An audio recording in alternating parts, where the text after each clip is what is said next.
हे सृष्टीचं असं एक सत्य आहे ज्यापासून कोणीही वाचू शकत नाही. पण मृत्यू म्हणजे शेवट असतो का? गरुड पुराणात म्हटले आहे की शरीर नष्ट होते पण आत्मा मात्र अमर असतो. तुम्ही कधी विचार केलाय का की जेव्हा एखादी व्यक्ती आपले प्राण सोडते तेव्हा तिचा आत्मा सर्वात आधी कोणाकडे जातो?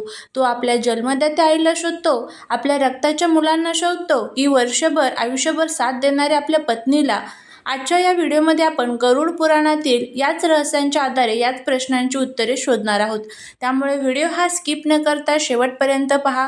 जर तुम्ही या चॅनलवरती नवीन असाल तर चॅनलला सबस्क्राईब करा आणि कमेंटमध्ये ओम गरुड देवाय नमः लिहायला विसरू नका, जेणेकरून गरुड देवाची तुमच्या कुटुंबावर, मुलांवर अगदी भरभरून अशी कृपा होईल. सर्वात आधी आपण समजून घेऊया मृत्यूच्या वेळी नेमकं काय होतं. गरुड पुराणानुसार जेव्हा मृत्यूची वेळ जवळ येते तेव्हा मानवाच्या सर्व इंद्रियांची शक्ती क्षीण होते.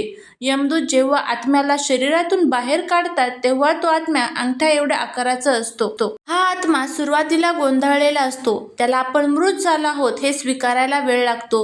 तो आपल्या सुतकात 13 दिवस आपल्याच घराभोवती फिरत असतो. गरुड पुराण सांगतं की माणसाची पुढची गती त्याच्या कर्मांवर अवलंबून असते. ज्याने चांगली कर्म केली त्याला यमदूत सौम्य दिसतात, पण ज्याने पाप केला आहे त्याला भयानक यमदूतांचा सामना करावा लागतो. आत्मा हा ऊर्जेचा असा स्तोत्र आहे जो कधीही संपत नाही. श्रीकृष्ण गीतेत म्हणतात, आत्म्याला शस्त्र छेदू शकत नाही आणि अग्नी जाळू शकत नाही. मृत्यूनंतर आत्मा लगेच दुसऱ्या शरीरात जात नाही. तो काही काळ आपल्या वासना आणि प्रेमांच्या धाग्यांची बांधलेली असतो. यालाच आपण प्रेमयोनी किंवा पितृलोक प्रवासाची सुरुवात म्हणतो. गरुड पुराणानुसार मृत्यूच्या काही काळाआधी व्यक्तीला काही विशिष्ट संकेत मिळतात. व्यक्तीला स्वतःचे नाक दिसत नाही, जिभेची चव जाते आणि ऐकण्याची शक्ती कमी होते. मरणासन्न व्यक्तीला आपल्या आसपास गेलेले पूर्वज किंवा यमदूत दिसू लागतात. यामुळे ती व्यक्ती कधी घाबरते तर कधी शांत होते. स्वप्नात स्वतःला गाढवावर बसलेला पाहणे किंवा तेलाने स्नान करताना पाहणे हे मृत्यूजवळ आल्याचे लक्षण मानले जाते. जेव्हा प्राण शरीराचा त्याग करतात तेव्हा ते शरीरातील 9 द्वारांपैकी डोळे, कान, नाक, तोंड इत्यादी एका मार्गाने बाहेर पडतात. त्यांचे कर्म चांगले असते त्यांचे प्राण डोळे किंवा डोक्याच्या भागातून शांतपणे बाहेर पडतात. ज्यांनी आयुष्यभर पाप केले त्यांचे प्राण खालच्या मार्गाने अत्यंत वेदनादायक पद्धतीने बाहेर पडतात. मृत्यूनंतरचा प्रवास हा 47 दिवसांचा असतो असे मानले जाते. या प्रवासात वैतरणी नावाची एक भयानक नदी लागते. ही नदी रक्ताने भरलेली असते. ज्यांनी आयुष्यात दानकर्म केले आहे त्यांना ही नदी पार करण्यासाठी एक नौका मिळते. आत्मा एकटाच या मार्गाने चालत असतो. वाटेत त्याला 16 शहरांमधून जावे लागते जिथे त्याच्या कर्मांचा हिशोब होतो. मृत्यूनंतरचे 13 दिवस अत्यंत महत्त्वाचे असतात. आत्मा या काळात अंगठ्या एवढ्या आकाराचा शरीरात असतो. कुटुंबियांनी दिलेले पिंड आणि पाणी यातून आत्म्याला यमलोकापर्यंत चालण्याचे बळ मिळते. जर हे विधी केले नाही तर आत्मा प्रेत योनीत अडकून पडतो आणि आपल्याच घराला त्रास देऊ शकतो. गरुड पुराणानुसार सर्व हिशोब पूर्ण झाल्यानंतर आणि नरक किंवा स्वर्गातील भोग भोगल्यानंतर आत्मा पुन्हा नवीन गर्भ धारण करतो. मृत्यूसमयी मानवाच्या मनात जी इच्छा असते त्यानुसार त्याला पुढचा जन्म मिळतो. जर अन्नाचे खूप आकर्षण असेल तर कदाचित प्राणीयोनीत जन्म मिळू शकतो. आत्मा हा मानवी शरीराचा चालक आहे. ज्याप्रमाणे बॅटरीशिवाय मोबाईल चालत नाही तसा आत्म्याशिवाय देह चालू शकत नाही. आत्म्याला कोणी मारू शकत नाही. तो नैसर्गिक मृत्यू पावत नाही. हवा त्याला सुकवू शकत नाही, पाणी त्याला ओले करू शकत नाही आणि अग्नी त्याला जाळू शकत नाही.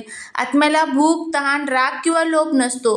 हे सर्व विकार फक्त शरीराला आणि मनाला असतात. आत्मा एका शरीरातून दुसऱ्या शरीरात कसा जातो याचे एक सुंदर उदाहरण आपल्याकडे गीतेत सांगितलेले आहे. ज्याप्रमाणे माणूस जुने कपडे टाकून नवीन कपडे परिधान करतो त्याचप्रमाणे आत्मा जुनी आणि जर्जर झालेले शरीर सोडून नवीन शरीर धारण करतो. यालाच पुनर्जन्म म्हणतात. जो शरीरात राहून सुखदुःखाचा अनुभव घेतो. प्रत्येक आत्म्यामध्ये ईश्वराचा एक अंश असतो जो साक्षी रूपाने तिथे असतो. जेव्हा जीवात्मा सर्व कर्मांच्या बंधनातून मुक्त होतो तेव्हा तो परमात्म्यात विलीन होतो, ज्याला आपण मोक्ष म्हणतो. गरुड पुराणानुसार शरीर सोडल्यानंतर आत्मा लगेच नवीन जन्म घेत नाही. तो काही काळ अतिवाहिक शरीरात म्हणजे सूक्ष्म शरीर असतो. हे शरीर हवेसारखे इतके हलके असते. या अवस्थेत आत्म्याला भूक आणि तहान लागते, परंतु तो भौतिक अन्न खाऊ शकत नाही. म्हणूनच आपण श्राद्ध किंवा तर्पण विधी करतो, ज्यातून आत्म्याला ऊर्जा मिळते. आत्मा हा वजनही नसतो किंवा आत्मा शरीर सोडताना काय वेदना होतात. मृत्यूच्या वेळी होणारी वेदना ही हजारो विंचू चावल्यासारखी असते, पण जे भगवंताचे भक्त असतात त्यांना ही वेदना जाणवत नाही. आता येऊया आपल्या मुख्य मुद्द्यावर. गरुड पुराणानुसार मृत्यूनंतर आत्म्याचा ओढा हा त्याचा मोह किंवा ऋणानुबंधांवर अवलंबून असतो. पण शास्त्र काय सांगते ते पहा. आई असं म्हटलं जातं की मुलाचा आणि आईचा संबंध हा केवळ शरीराचा नसून आत्म्याचा असतो. जर व्यक्ती तरुण वयात किंवा अविवाहित असताना देवाज्ञा झाली तर तो आत्मा आपल्या आईच्या ममतेसाठी व्याकुळ होतो, कारण आई हे त्याच्या अस्तित्वाचं पहिलं घर असतं. गरुड पुराणानुसार पती आणि पत्नीचे नाते अर्धांगिनी स्वरूपाचे असते. जर एखाद्या पुरुषाचा संसार अर्धवट राहिला असेल किंवा त्याच्या मनात पत्नीबद्दल खूप ओढ असेल तर त्याचा आत्मा पत्नीच्या आसपास राहण्याचा प्रयत्न करतो. तो तिला सावध करण्याचा किंवा तिच्या दुःखात सहभागी होण्याचा प्रयत्न करतो. त्यानंतर मुले. हिंदू धर्मात मुलांचे महत्त्व अनन्यसाधारण आहे. मुलाने दिलेले पिंडदान हा आत्म्याला मुक्ती मिळवून देण्यासाठी आवश्यक असते. त्यामुळे आत्मा आपल्या मुलांकडे या अपेक्षेने पाहतो की त्यांनी आपले अंतिम संस्कार नीट करावेत, जेणेकरून त्याला पुढचा प्रवास सोपा होईल. मुलांच्या रडण्याने आत्म्याला जास्त त्रास होतो असे गरुड पुराणात सांगितलेले आहे.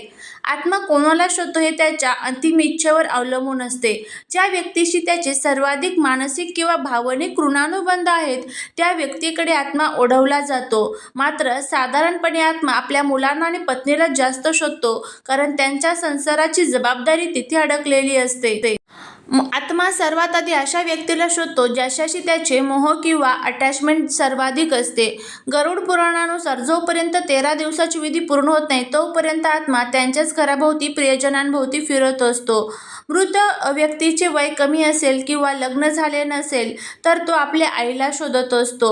शास्त्रानुसार आत्मा केवळ व्यक्तीलाच नाही तर आपल्या अतृप्त इच्छांनाही शोधतो.